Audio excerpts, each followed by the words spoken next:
जय Shankar ji friends, astrological facts में आपका बहुत स्वागत है। और कुंडलिनी जागरण के मेडिटेशन में भी आपका बहुत बहुत स्वागत है। तो उम्मीद करती हूँ आपने पिछले कुंडलिनी जागरण के जितने भी मेरे वीडियोस हैं देखे भी होंगे और उन पे अच्छे से आपने अभ्यास भी किया होगा। तो आज के जो मैं मेडिटेशन स्टार्ट करने वाली हूँ वो चक्रा हीलिंग के लिए है। तो हर चक्रा पे हम वर्क करेंगे। अगर जिसमें भी चक्रा में आपके प्रॉब्लम होगी तो वो आपकी दूर होगी, आपके जीवन को सुखमय बनाएगी। तो आज हम फर्स्ट चक्रा, मूलाधार रूट चक्रा जिसे कि जीवन का आधार कहते हैं, उसकी हीलिंग करेंगे। तो इससे पहले हम हीलिंग स्टार्ट करें, मेडिटेशन स्टार्ट करें, थोड़ा सा हम मूलाधार के बारे में जान लेते हैं कि ये किस लिए होता है और अगर जागृत हो जाए तो कैसे अनुभव होते हैं और किस तरह का अनुभव होता है। ये सब मैं थोड़ा बहुत आपको बताती हूँ। तो पहले मूलाधार क्यों जागृत करना चाहिए? मूलाधार इसलिए जागृत करना चाहिए क्योंकि जिंदगी की जितनी सुख सुविधाएं जुड़ी हैं वो सब मूलाधार से जुड़ी हैं। अगर हस्बैंड वाइफ के रिलेशन अच्छे नहीं हैं तो मूलाधार डेफिनेटली खराब है। लवर्स के रिलेशन अच्छे नहीं हैं तो मूलाधार बिल्कुल खराब है। तो मूलाधार, अगर आप जिंदगी की सुख सुविधाएं, अगर आपके पास लग्जरी लाइफ नहीं है और अगर आप अपनी लाइफ से खुश नहीं हैं, हर वक्त उदासी छाई रहती है, चुपचाप से रहते हैं और आपको कोई भी डिसीजन लेने में प्रॉब्लम होती है तो पक्का आपका मूलाधार खराब है। मूलाधार को ठीक करने के लिए इसकी साधना करनी बहुत आवश्यक है। और हम इसको सॉफ्टली अगर इसको जागृत करना चाहते हैं तो इसके लिए हमें लाल कपड़े पहनने चाहिए। आपको पता है पुराने ज़माने में लोग लाल कपड़े, इनर वेयर क्यों पहनते थे? क्योंकि उनको पता होता था कि इनर वेयर पहनने से लाल रंग में उनकी जो है मूलाधार शक्ति जागृत रहेगी। जो पहलवान है वो मोस्टली लाल रंग के लंगोट पहनते थे। अब तो कलर्स इतने आ गए हैं, कलर्स की वजह से अपनी सभ्यता, अपनी परंपरा भूलते जा रहे हैं। तो अभी जो ये मूलाधार, अगर आप सॉफ्टली तरीके से जागृत करना चाहते हैं तो आप लाल रंग के कपड़े पहनने शुरू कर दीजिए। सेब खाइए। सेब क्यों कहते हैं ना कि सेब खाओ तो बीमार नहीं पड़ते। असल में सेब का जो ऊपर का रंग लाल होता है ना, तो वो हमें बीमारियों से बचाता है। क्योंकि मूलाधार अगर आपका सही ढंग से काम नहीं करेगा ना तो आप स्वस्थता नहीं महसूस करेंगे, हर वक्त बीमार सा फील करेंगे, एनर्जी आपको नहीं लगेगी बॉडी में।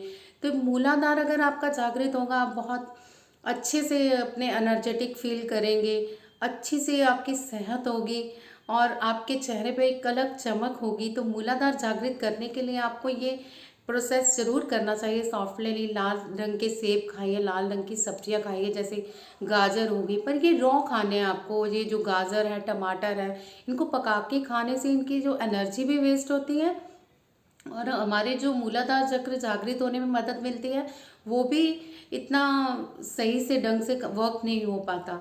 तो ये जो चीज़ें आपको रेड कलर की खानी है या जिस जैसे भी आपको करना है तो इसको पका के नहीं खाना।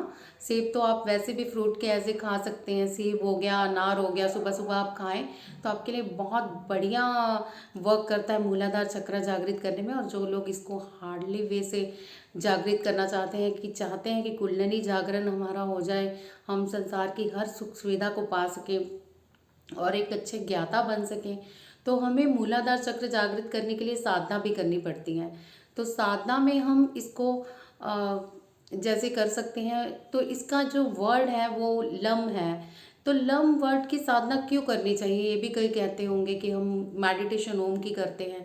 देखिए, हर चीज़ का एक अपना प्रभाव होता है। अगर आपको ज़िंदगी जीनी है, अगर आपको बीमार हो तो आप डॉक्टर के पास जाओगे, अगर आपको कोई केस जीतना है तो आप वकील के पास जाओगे, और अगर आपको कुछ खाना पीना है तो आप सब्जी या फ्रूट वाले के पास जाओगे या करियाना स्टोर पे के पास जाओगे। तो हमारी सुख सुविधाओं और बाकी चीज़ों को पाने के लिए हमें अलग अलग मेडिटेशंस की भी ज़रूरत पड़ती है। तो जिसमें कि मूलाधार चक्र जो है हमारा बेस है, रीढ़ की हड्डी है। तो ये जहाँ पे रीढ़ की हड्डी खत्म होती है, गुद्दा द्वार शुरू होता है, वहाँ पे हमारा स्थित होता है।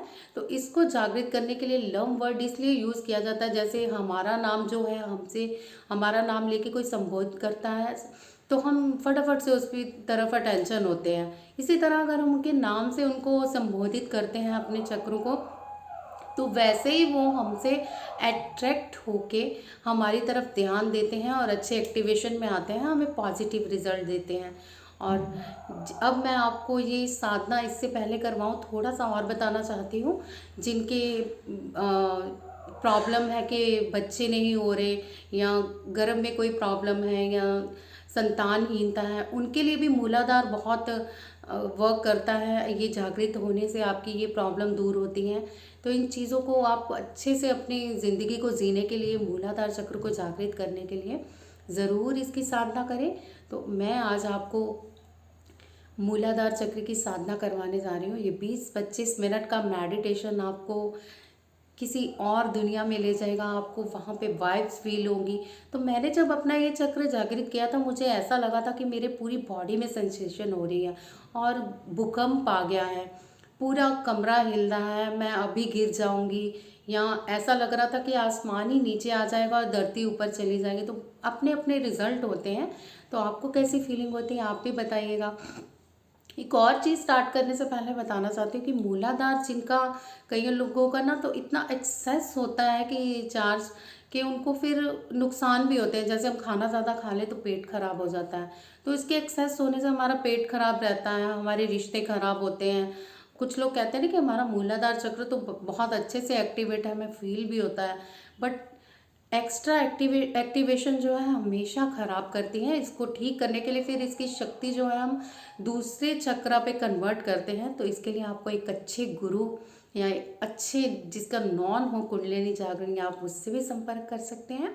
तो मैं आपको अपने दे दूंगी नंबर स्क्रीन पे ही कि आप मुझसे कैसे संपर्क कर सकते हैं, या आप कमेंट बॉक्स में भी मुझे अपने अनुभव शेयर कर सकते हैं। तो एक गुरु ज़रूर रखिएगा अपने अनुभव शेयर करने के लिए, ताकि वो आपको अच्छे से गाइड कर सके, और अगर कोई प्रॉब्लम आ रही है तो आपको उसका बता सके कि अब आपको क्या करना है, जिससे आप इन चीज़ों से छुटकारा पा सको। और एक बात बता दूं, जो हमारा मूलाधार है, जितनी नेगेटिव एनर्जीज होती हैं इसमें इकट्ठी हो जाती हैं। अगर हमें किसी ने कुछ जादू टोना भी किया हो तो मूलाधार में प्रॉब्लम आ जाती हैं। तो इसका रिमूव करने का सबसे बढ़िया तरीका जो मैं आपको बताने जा रही हूँ वो ये साधना ही है। और सॉफ्टली जो करना चाहते हैं वो घास पे चले, क्योंकि ये जो मूलाधार चक्र है पृथ्वी से रिलेटेड है। तो अगर हमारा पृथ्वी से संबंध अच्छे होंगे, हम उसके कनेक्ट में रहेंगे, तो बहुत अच्छे से एक्टिवेशन होगी। जैसे हम घास पे रोज़ थोड़ी देर चलें और हम प्रकृति को निहारें, थोड़ी देर प्रकृति में बैठ के ओम चक्र की चाहे मेडिटेशन कर लें। तो इस तरह से आप सॉफ्टली कर सकते हैं। अब जो लोग हार्डली करना चाहते हैं उनके लिए मैं स्टार्ट करने वाली हूँ। तो ये रेड कलर का चक्र जो कि 4 पंखुड़ियों से बना है, तो इसकी मेडिटेशन अब स्टार्ट होने लगी है। अपनी आंखें बंद कर लीजिए, किसी ऐसी जगह का चयन कीजिए जहाँ पे आपको एक मतलब आधे घंटे तक कोई डिस्टर्ब ना करे। ये आप लेट के भी कर सकते हैं, पर पॉसिबल हो तो आप बैठ के रीढ़ की हड्डी को बिल्कुल सीधा रखिएगा। और चाहे तो आप ज़मीन पे बैठ सकते हैं या आप चेयर पे बैठ सकते हैं। बस ये याद रखिए कि अगर आप चेयर पे बैठे हैं तो नीचे एक आप अपने वो बिछौना बिछा लीजिए, आसन, जिससे कि आपके पैर टच हों और धरती का कनेक्शन बना रहे।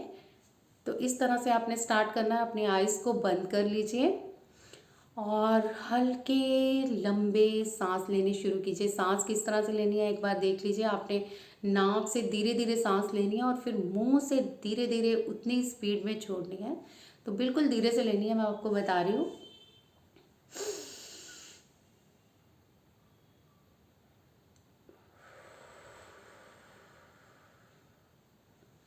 तो ये सांस आपने बिल्कुल कोई खिंचाव नहीं डालना, बिल्कुल ऐसा नहीं करना कि आपका जैसे सांस खिंच रही है। तो धीरे धीरे 3 बार लेनी है। उसके बाद आपने थर्ड आई चक्रा पे ध्यान देना है और वहीं पे कंसंट्रेट करना है और रेड कलर को फील करना है। और धीरे धीरे फील करना है कि आपकी जो रेड एनर्जी है वो ऊपर से आती हुई आपकी पूरी बॉडी में फैल रही है और पूरे रेड कलर के हो गए हो। तो चलिए स्टार्ट करते हैं। सांस लीजिए 3 बार लंबे गहरे।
मेरे 3 गिनने तक अपनी आंखों को खोल लीजिएगा और अपने हाथों को अच्छे से रब कीजिए। मन ही मन श्री गणेश जी का धन्यवाद कीजिए और अपने हाथ अपने आंखों पे लगाते हुए 1, 2, 3। अब आप धीरे धीरे अपनी आंखें खोल सकते हैं। तो कोई भी जब हम साधना करते हैं तो उसका कम से कम 20-25 मिनट ध्यान ज़रूर होना चाहिए, तभी आपकी साधना सफल हो पाती है। ये नहीं कि 10 मिनट किया या 15 मिनट किया। एक्यूरेट टाइम 20 से 25 मिनट तो ज़रूर होना चाहिए और डेली बेस पे आप इसको तब तक करें जब तक कि आपको लगता है कि आपका मूलाधार ठीक नहीं हुआ। अभी तो मैं लाइन वाइज जैसे आपको चक्रा हीलिंग करा रही हूँ, आप करते रहिए। फिर आपको जहाँ लगेगा कि मेरे इस चक्रा में प्रॉब्लम है तो वहाँ पे ज़्यादा कंसंट्रेट कीजिएगा।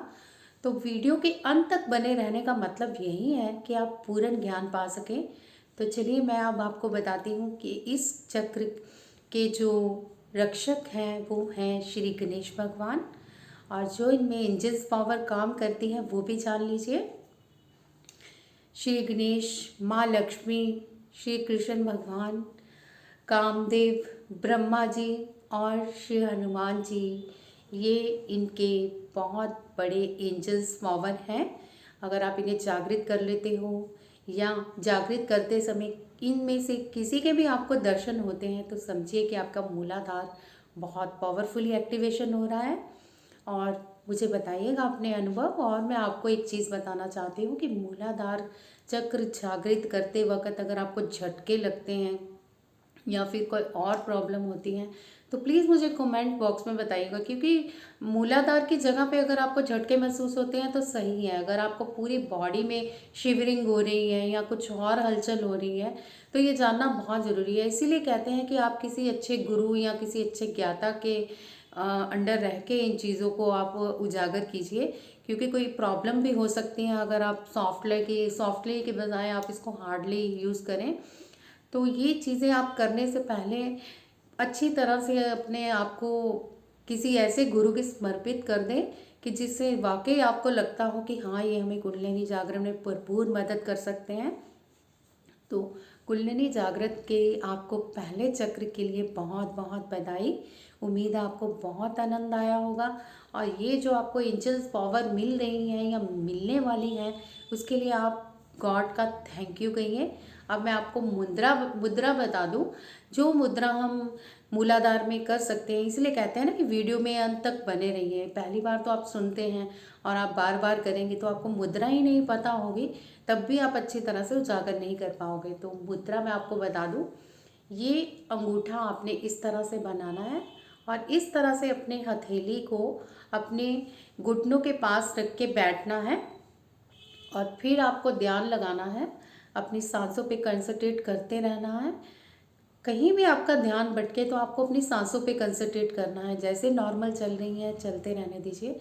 अपनी सांसों पे अगर आप ध्यान देंगे तो आपका ध्यान इधर उधर नहीं भटकेगा और आप अच्छे से अपनी कुंडलिनी जागृत कर पाओगे और आपको बहुत अच्छे अनुभव भी होंगे। तो शेयर करना मत भूलिएगा अपने अनुभव। और भी कुछ जानना चाहते हैं तो आप कमेंट बॉक्स पे मुझे लिख के पूछ सकते हैं अपनी सुविधा के लिए। तो मैं आपको नंबर स्क्रीन पे दे रही हूँ, आप उसको नोट कर लीजिए। अगर आपको मुझसे संपर्क करना है इस बारे में तो आप संपर्क कर सकते हैं, मैं आपको बिल्कुल सही से गाइडेंस करूँगी। तो चलती हूँ, आज की वीडियो में बस इतना ही। सब कुंडलिनी जागरण वालों को मेरी तरफ से बहुत बहुत शुभकामनाएं। जय शंकर जी।